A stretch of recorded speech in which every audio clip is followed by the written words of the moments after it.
One Crazy Summer, Chapter 24. Wish we had a camera. Once we arrived in San Francisco, Fern stopped singing "I Saw Something," and we stopped asking her to tell us what she had seen.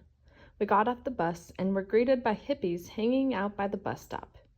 It wasn't right to stare at them like they were in an exhibit, but we couldn't help it. We didn't see many hippies in Brooklyn, not where we lived, and there was a whole tribe of them before us. All kinds of mostly white hippies with long hanging hair. You couldn't miss the guy in the green, red, and white Mexican poncho or the moppy hair covering his face. I'd have called it an afro, except it was on a white guy's head. I wondered if that made a difference. The hippie sat on the grass. One read a small book. 3 girls swayed, while Poncho Man played his guitar. They must have been out protesting and were done for the day. Their signs lay on the grass. Peace. Ban the draft. Make love, not war. I wished we had a camera. Peace, sweet soul sisters. Poncho Man clipped his head as if pointing to his open guitar case. I don't know what made me say it, but instead of groovy man or peace, I said, power to the people. Then Vanetta said, free Huey. And Fern said, yeah, free Huey Newton. That was when we met her, the flower girl. We had finally seen one. There were all kinds of songs on the radio about hippie girls with flowers in their hair. She had daisies in her hair, and she drifted over to us, her eyes all dreamy as she danced in the flowing, paint-splattered dress.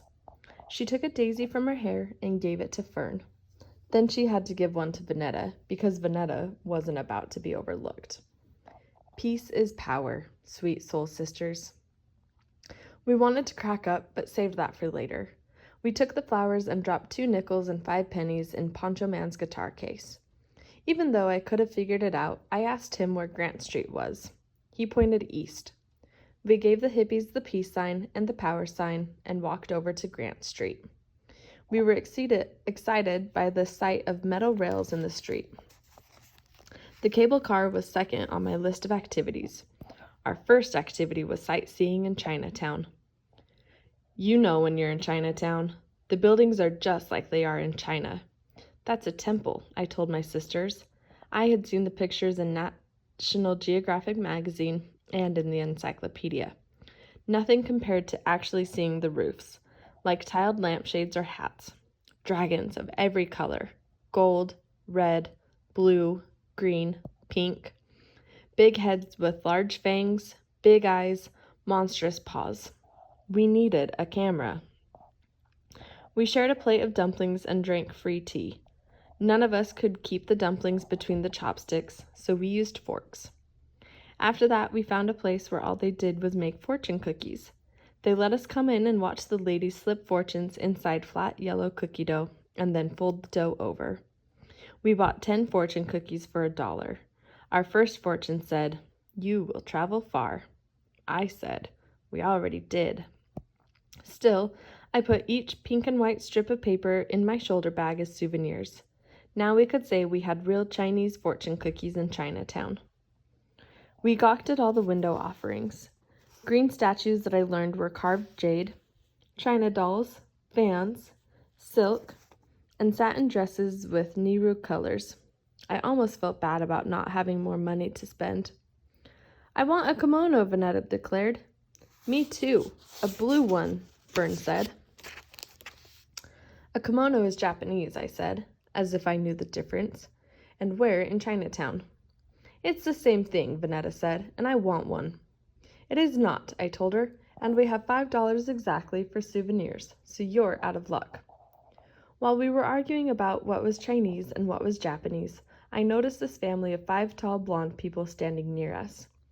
I didn't eyeball them dead on, but I knew they were staring at us. My heart thumped fast. It was happening. That bad thing that happened to kids who went out on excursions without their mother. I tried to shush Vanetta, who thought she was winning our disagreement. I had to get my sisters away from these starers. And then, what would I tell the police when they asked about our mother? We were cooked. When I turned, I found the 5 people smiling at us, their faces made long by high cheekbones and long white teeth. They waved. I'd seen white people before, on TV, at school, everywhere. These people didn't like any white people I had ever seen.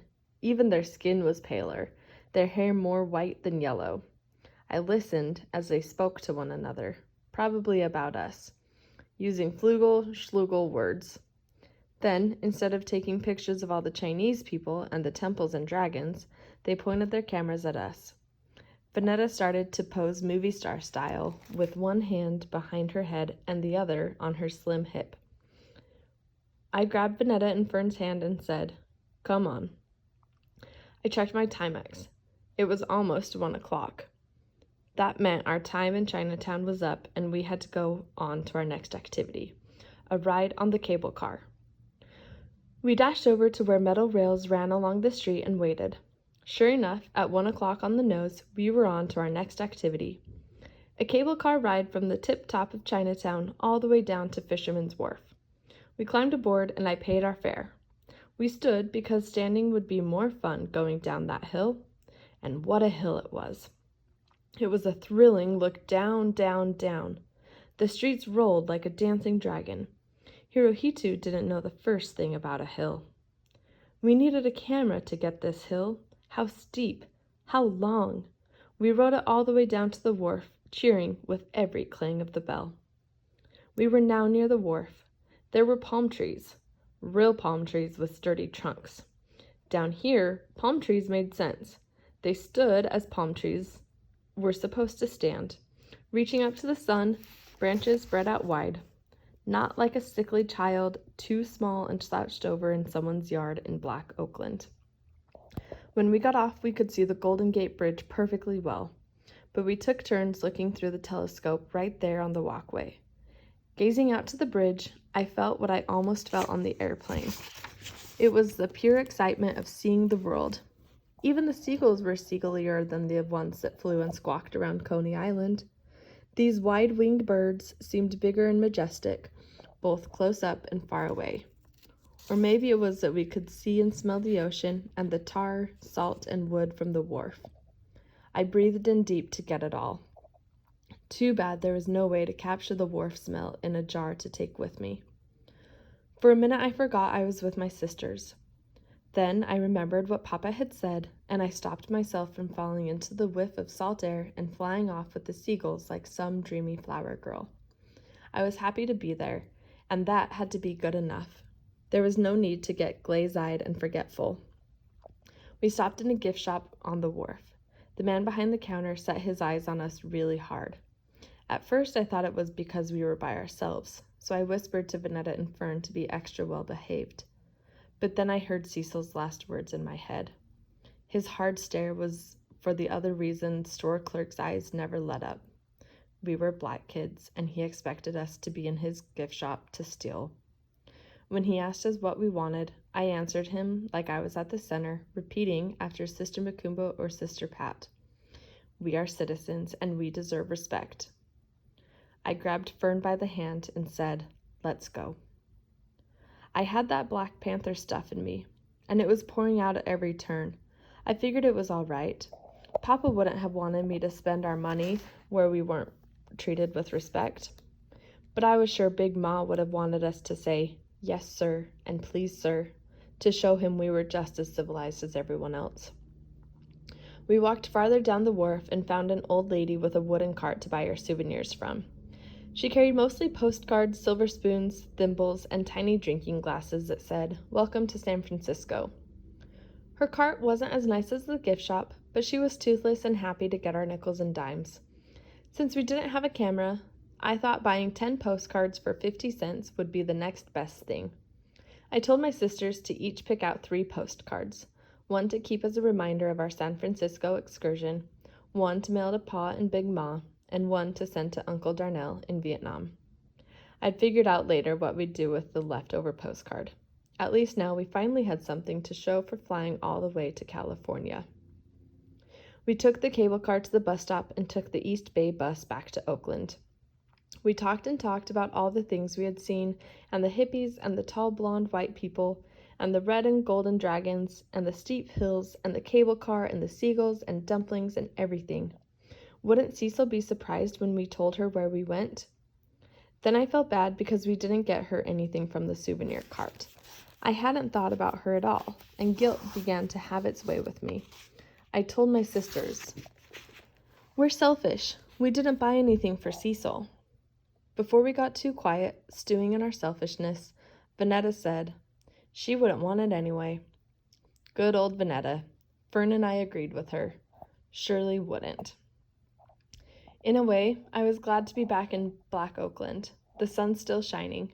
As much as I loved our adventure, I was always on the lookout in between, just looking. Here, I knew where everything was. The center, the park, the library, the city pool, Safeway, and Mean Lady Ming's. No one stared, unless they were staring because they didn't like your shoes or your hairstyle. Not because you were black, or they thought you were stealing. As much as we needed to go off and have our California adventure, it was nice to be back, even if it wasn't our real home. I still carried my shoulder bag Brooklyn style, but it was now lighter and I wasn't worried. We stopped inside Mean Lady Ming's and gave her all the change we had left except for $2 bills. "What can we get with this?" Mean Lady Ming yelled something mean back to the kitchen, and in 10 minutes we had a brown bag smelling of fried rice and chicken wings. I figured one day of takeout food wouldn't hurt anything, but honestly, I was too hired and happy to cook. I was anxious to tell Cecil all about our vacation day. I wanted to show off how well I had planned everything down to the minute, that I knew what to do, and I wanted to see if she cared. We were a block away from the green stucco house, chatting and laughing. Then we stopped walking, all three of us. There were 3 police cars parked outside of Cecil's house, 1 in the driveway and 2 along the curb. Policemen lined the walk. Lights flashed on top of their cars onto the streets. Red, white, and blue lights everywhere. We inched up. The happiness knocked out of us. Cecil and 2 Black Panthers, hands behind their backs, handcuffed, being led out of the house and down the walkway. I could hardly breathe.